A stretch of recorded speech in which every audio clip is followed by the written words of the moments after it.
So I'm at the graveyard at the west end of Princess Street in Edinburgh.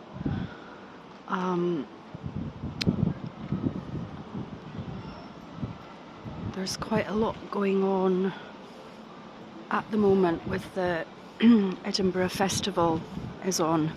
So the town is actually very, very busy with tourists. I've come to this is the graveyard at St John's Church, and there is actually a craft fair on that I was at, which was quite good, but it was very crowded with people, so I've just popped down here to look at some of the stones. This one dates from 1797, and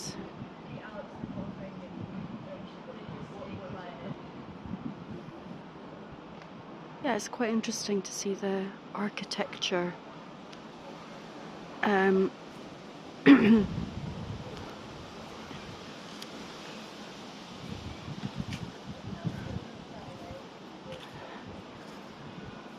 So the craft fair is quite good. It's very busy, but there's lots of different stalls with all sorts of people selling different crafts.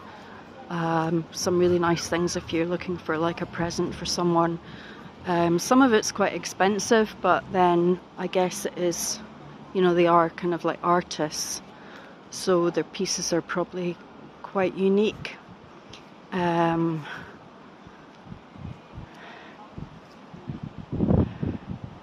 So there's a lot of old stones here.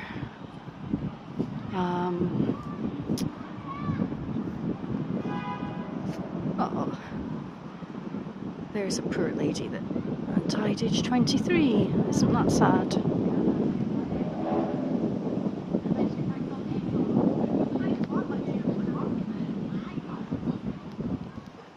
So I quite like graveyards, but I think it's because I quite like history, and also in some ways I find graveyards quite, well, certainly old graveyards, quite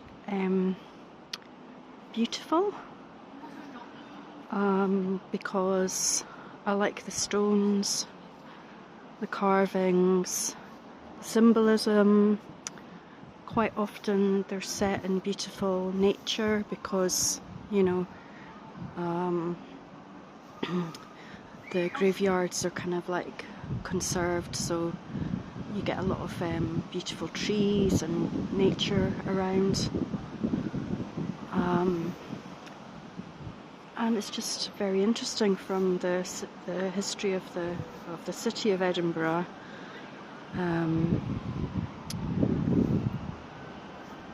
This is the church.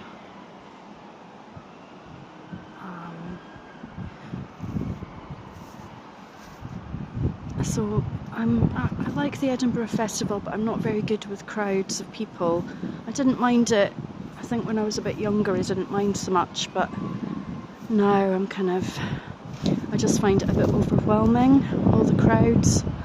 But if you're a fan of theatre, music and the arts, then it's a great place to come and visit, as long as you don't mind crowds of people. Because the pavements, cafes, shops are all really busy.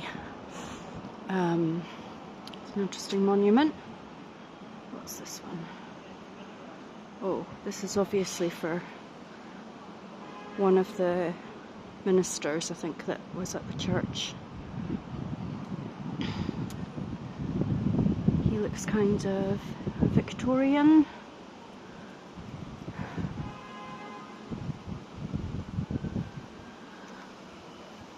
So it is quite a size of graveyard. It's quite big, and you can see Edinburgh Castle up there in the distance. Oh.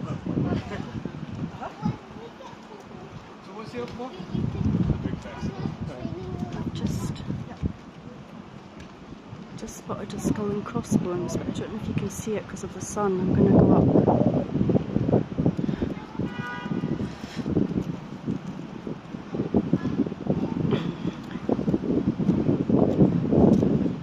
I did go on a ghost tour here a long time ago with a friend, and but you know, it wasn't very scary. It was more kind of like the guy was just kind of joking about. So here's an interesting stone. Now,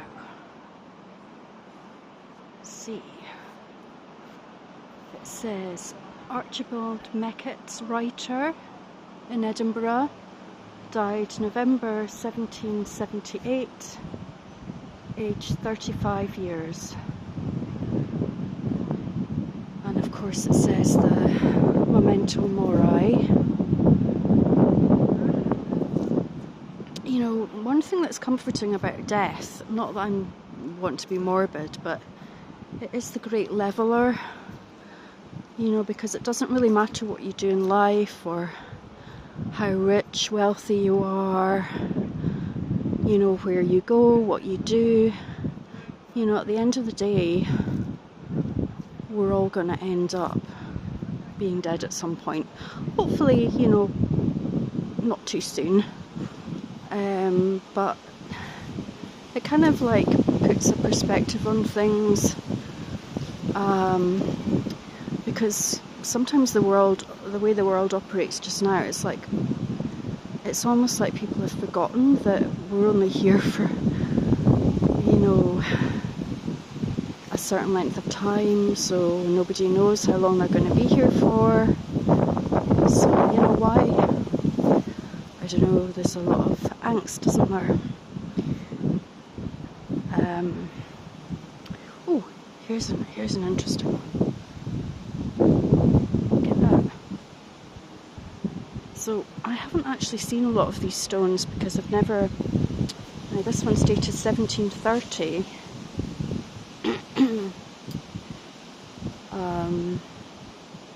You know, I would love to be able to go back in time and just spend a day, you know, just even observing how things were back then. It would be just so interesting how people lived and, you know, their different way of life. It would be really interesting to see if there are still any similarities with the way that life is now, which I kind of doubt. So as you can see, it is a beautiful, beautiful graveyard. I'm fine coming here during the day, especially during the festival, because there's a lot of tourists wandering about, so I kind of feel quite safe. I certainly wouldn't come here at night or when it was like in the winter, maybe when it's really deserted. But you know, it's okay at the moment.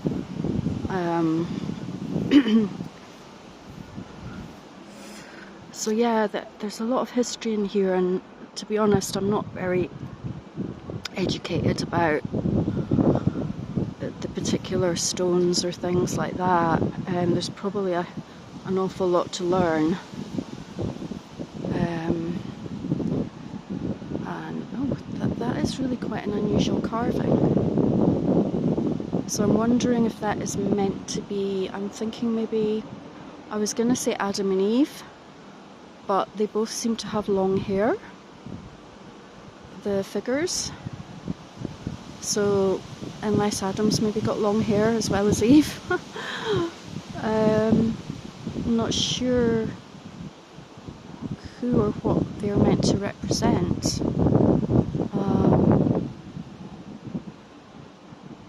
Anyway, it's interesting. There is an egg timer, which is quite often a symbol of time passing on older gravestones.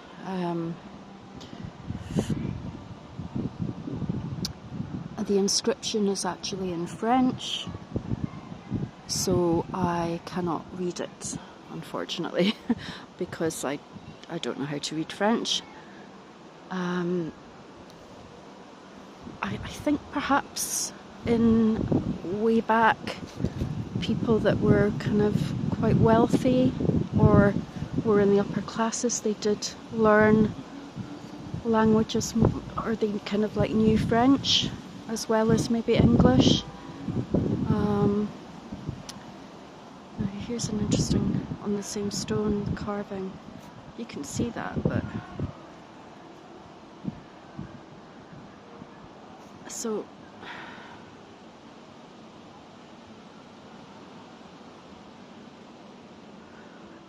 this side is actually in English, and it says here lies Elizabeth Shiel, spouse to Bailey James Adamson, brewer and portioner of Portsborough, who died October 25th, 1751, aged 54 years, and their son Robert Adamson, who died December 18th, 1731, aged 27 years, with other 6 of their children. And then it lists all the children's names, all died young.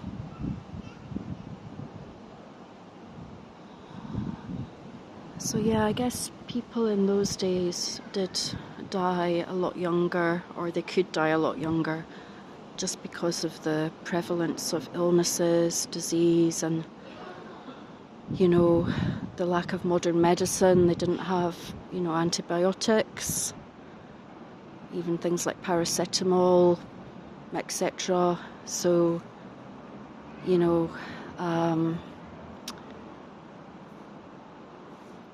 people did die more frequently, and I think probably they thought more about death because it was kind of around them a lot more.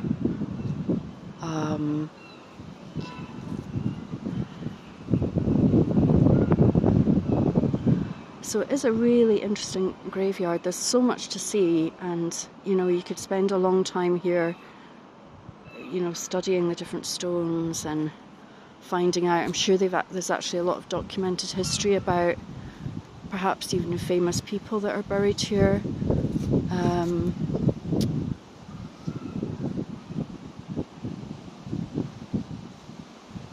But yeah, if you enjoy Gothic graveyards, then this one, there are quite a few in Edinburgh dotted around the city, but this one is definitely worth a visit.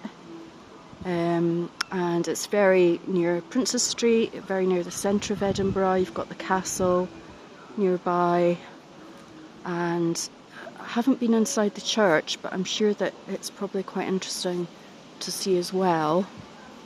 I would have filmed at the craft fair, but it was very busy with people, so I didn't want to film people. But I am going back there in a minute. I'm actually meeting a relative to have coffee, because there's a couple of nice cafes actually in the bottom part of the church. Has kind of, I think they would have been some sort of vaults originally, I'm not sure, but now they're kind of like shops. There's a few there's a theological bookshop and a couple of cafes. So it's actually quite a nice place to go for coffee.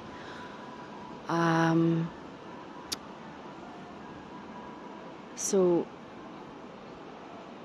there is actually another church up there. So that one up there with the big spire that I'm pointing at is St John's Church.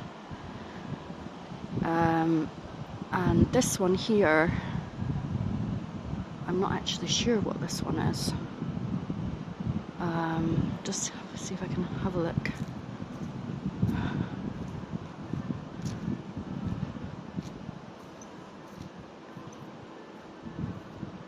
Ah, yes.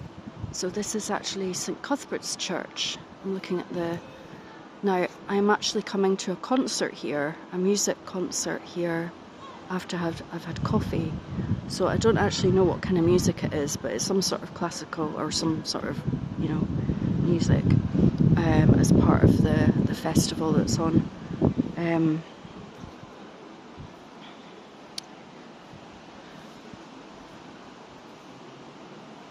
So I'm just going to sign off now, but look at this beautiful stone. I mean, you know, that's, I don't know if you could get a stone more Gothic than that. And it also has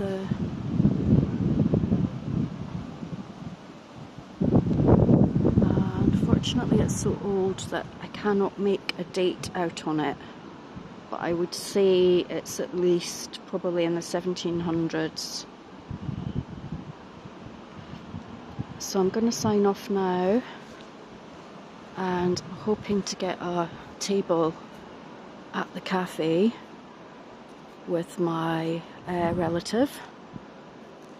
And yeah, I hope if you ever get to Edinburgh, you know, it is worthwhile exploring some of the old graveyards if you want somewhere quiet, away from the crowds. Okay, thank you, bye.